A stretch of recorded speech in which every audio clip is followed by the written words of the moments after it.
We're the biggest animal rights group in the country, so we campaign across the spectrum.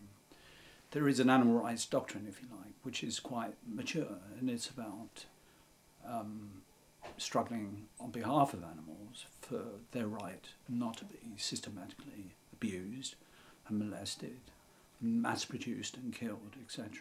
And do you support militancy against people that keep pets? No, I don't want people hurt or intimidated. I'm a peaceful person. You know, the people who come into animal rights, despite what you read in the press,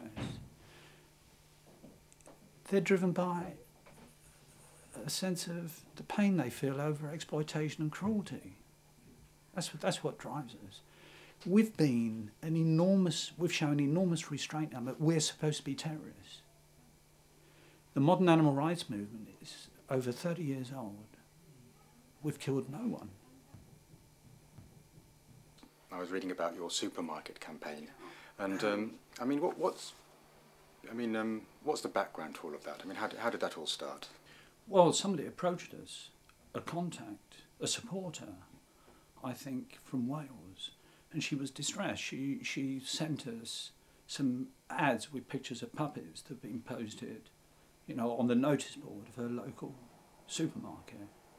And it was obvious, you know, animals were being carelessly bred and then flogged, you know, in the supermarket. And it's just not acceptable. Our basic complaint is that animals, pet animals, companion animals, are mass-produced as commodities, irresponsibly, and flogged as commodities, and taken up for invariably the wrong reasons.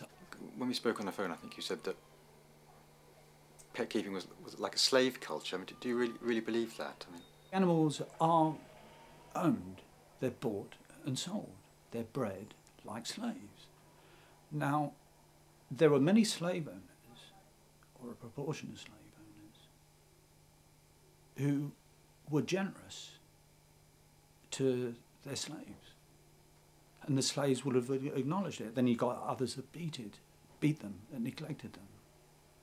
Now I know this is a big leap for people, but what was slavery about?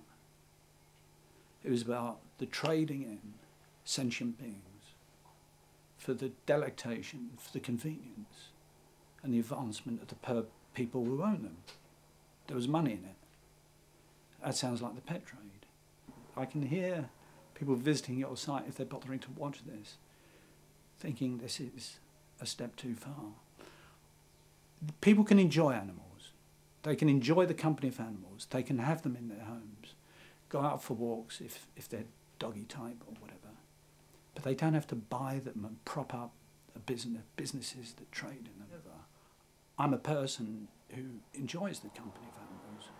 I would forego the company of the animals in my life and my wife's life to stop the breeding, you know, the exploitation, the trading, the commodification, you know, the fetishization of animals. Because we're not a nation of animal lovers. We're a nation of animal keepers, producers and keepers. For most of the people, not all of them obviously, but most people that keep pets, one, look after them very well and care about them very much, and they make a very important contribution to the lives of those people. No. Now, are you against that? No.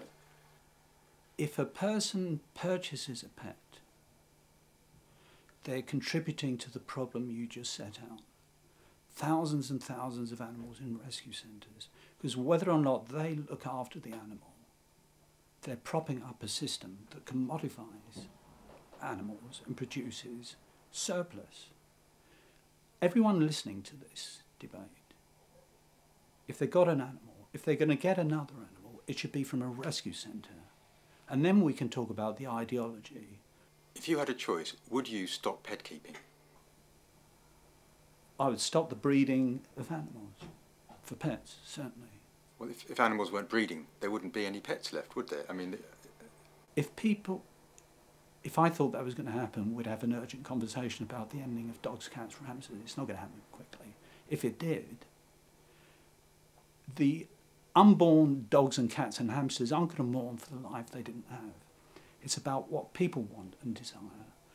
I mean, in keeping out in pets yourself, really, I mean, do you enjoy it? I mean, is it a positive thing in your life? I get great pleasure from the company of my dogs. They're a worry. They're expensive. I've taken them on with my wife because they've been rejected and neglected and abused. You know, many of them start off disturbed because they don't know where the hell they are. You know, and some were physically abused, etc. We've got 7 guinea pigs, again all rejected. We've got a tortoise and various birds. My wife is very good at patching them up. When we spoke on the phone, I mean, you seem to be totally against pet keeping. I mean, that's your view, really, isn't it? I am against pet keeping.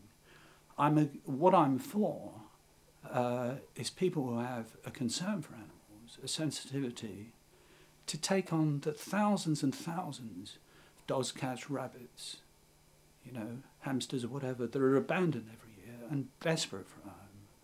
If they're in a position to do so, because many people aren't, they don't have the time, they don't have the temperament, etc.